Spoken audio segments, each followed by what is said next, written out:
Hello guys, kumusta kayo? May konti lang ako i-discuss sa inyo.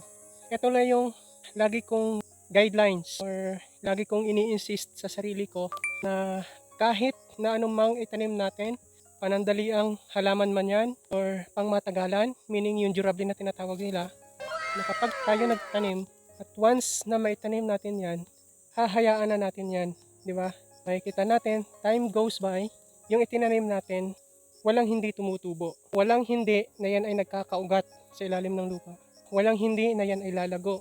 Habang tayo ay kung nasaan man napupunta, magliwaliw tayo, maggagala tayo, kung meron tayong naitanim, ito yung darating sa atin. Darating yung oras na walang hindi, may haanihin tayo. Kahit tayo maglakwat siya, yung tanim natin tuloy-tuloy siyang umuugat sa ilalim ng lupa.